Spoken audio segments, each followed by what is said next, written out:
It's 2 o'clock and this is Observer Radio News. I'm Kimberlee Nancekivell with Kaitlynn Ford and Sarina Adamo. In the weather, it's a sunny -2 degrees outside our East York studios. Now, here are the headlines. Mayor Miller is outraged over the provincial budget and what it means for Transit City. NHL general managers recommend a new rule, and Toronto band Rush is being awarded for their songwriting this weekend. Now to our top story. Ontario's provincial budget was handed down yesterday, and Toronto Transit was not at the forefront. The budget is asking Metrolinx to find a way to save $4 billion over 5 years. And this comes right after Toronto announced its $9 billion Transit City projects. Miller is calling the decision disgraceful, thoughtless, and thick. He says the lines threatened by the budget cut are the most needed. The Finch LRT and Scarborough RT will likely be the first to be delayed or cut completely. Other features of this year's budget include freezing public sector wages, creating 20,000 new post-secondary spaces next fall, and cutting the cost of generic drugs. And Toronto also welcomed a new mayoral candidate yesterday. Councillor Rob Ford announced on his morning radio spot that he is joining the mayoral race. If he's elected, Ford says he will cut the city council in half before the next civic election. He also wants to replace the members of city council with people who share his mindset. Ford says Toronto is in a sorry state and it's time to take out the tax and spend councillors. And in a different election, voting will continue for University of Toronto Scarborough students today in the student elections. The polls open Tuesday and will close tonight at 7. And as Observer Radio News' Nadia Prasad reports, reaction to the anticipated election is mixed. The Student Centre is loud and busy. For the past month, it has quietly marked changes in the student union. At the beginning of February, students voted to impeach the student union president, Zuhair Syed, for failing to do his presidential duties. This week, the students came out again in full force to vote for a new president, says a student, Peter Young, eagerly waiting to vote. I think after the whole Zuhair issue, it's brought a lot more awareness to student politics, student government in general, and it's getting students involved, and that's really the crux of the issue, regardless of who's running and who's not. But there are others who disagree with the vote, and one student, Yuang Li, says the election is a popularity contest and not run on platforms and policies. It's a bunch of politics, and when you come to voting, at the end of the day, your platform doesn't really matter. It's about a popularity contest. Lee says he still plans to vote in the election, as do the other students at the school. Since the polls open Tuesday, the lineup of people waiting to vote has not died down. The polls close tonight at 7 p.m. Nadia Prasad reporting for Observer Radio News, Toronto. The jury in the trial for the murder of Jordan Manners returned to court this morning. After 3 days of deliberations, the jury announced yesterday they could not reach a verdict. Justice Ian Nordheimer sent the jury back for one more night, hoping some rest and relaxation would bring out a decision. He urged the jury not to force their decision, hoping for a true verdict. The trial has gained public interest with suggestions of a gun threat. There have also been reports of a large group of young men wearing Crips colors gathering outside the courthouse. And a man is dead after a fatal crash on the QEW this morning. The man's vehicle crashed into the back of a tractor-trailer around 7, causing serious injuries. An air ambulance landed around 7:30 to transport the man to the hospital, but he was later pronounced dead. The truck was not carrying any hazardous materials, and the driver has not reported any injuries. The crash shut down all eastbound lanes of the QEW, causing problems for many commuters trying to get to work this morning. And a piece of art stolen from a New York art gallery has been found in Toronto. The $80,000 sculpture turned up in a Yorkville gallery when a Toronto man brought it in to sell it. The gallery owner asked the man where he got it, but he says it was inherited. The piece by artist Henry Moore has been missing since 2001. The piece is being returned to its owners in New York, and this is the second time this month that art stolen from New York has surfaced in Canada. And that's all for the news. Now here's Kaitlynn with sports. Thanks, Kim, and hello, everyone. The NHL Board of Governors and the Players Association approved a new rule that will penalize blindside hits to the head. The general managers recommend the rule to include an on-ice penalty. The league says the temporary rule will give their disciplinarian, Colin Campbell, the power to hand out supplementary punishment on blindside hits for a remainder of the regular season and playoffs. An announcement yesterday brought a peaceful end to a potential disagreement between the league and players' union over how the rules should be instituted. The board will continue to tweak the rule over the summer. The NHL Players Association said in a statement that it hopes to keep working with the league to make the game safer. Tiger Woods has given his first TV interview since the rumor of his affair surfaced in November. ESPN and the Golf Channel were the two networks to host the interviews. They were short-lived, with each interview just over 5 minutes long. On ESPN, Woods addressed the affair publicly for the first time, saying he was living a lie and his behavior was disgusting. He said he alone is responsible for his downfall and that no one in his inner circle knew what was going on. He also told them he was nervous about how he'll be received when he returns to golf in April at the Masters. Kicking off the Olympics with the Royal Bank of Canada has donated $25,000 to help after-school programs for Native children. Canada's former National Chief of the Assembly of First Nations, Phil Fontaine, was the guest of honor. And as Observer Radio's Saida Reg reports, Fontaine says the Olympics will showcase the importance of Native people to Canada.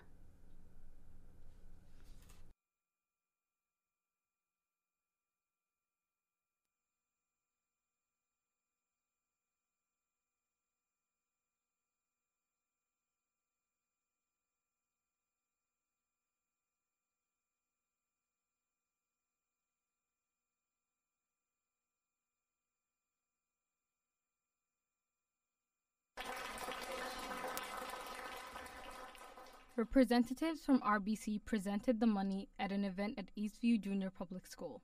It has one of the largest Native student bodies in Toronto. Students from the school's after-school program perform Native songs and say it's important to learn about their culture. Former Assembly of First Nations leader Phil Fontaine says the kids need to hang on to their culture, especially with the Olympics around the corner.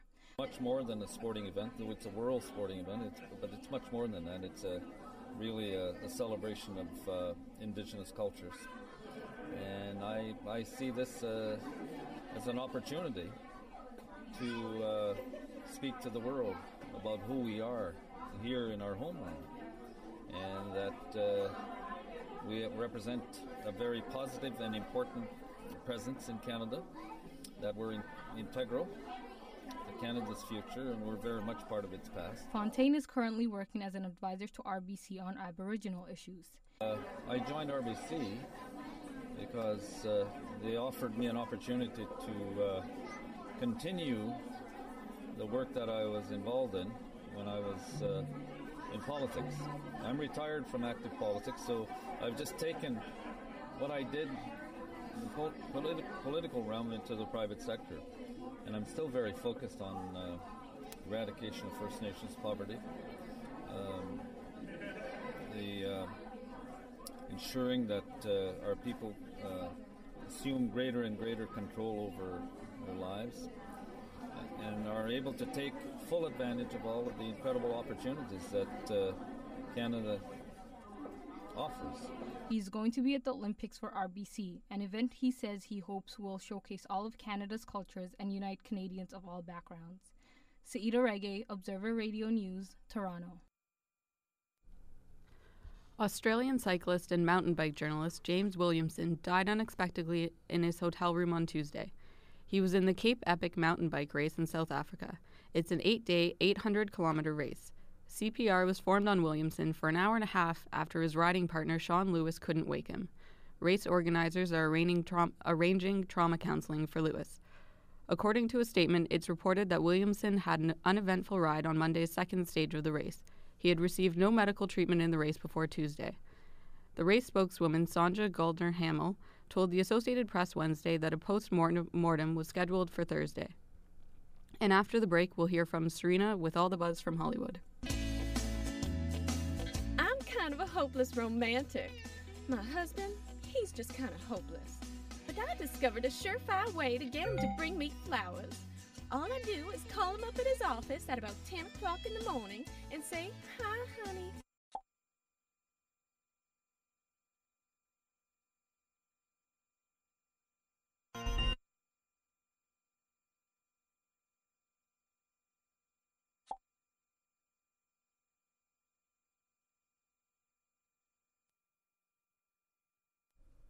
Welcome back, everyone. It takes more than talent to be a successful musician, and that's something a Toronto man knows all too well. He's one of the city's only instructors who teaches stage presence to performers. Observer's Andy Gelfand has the story.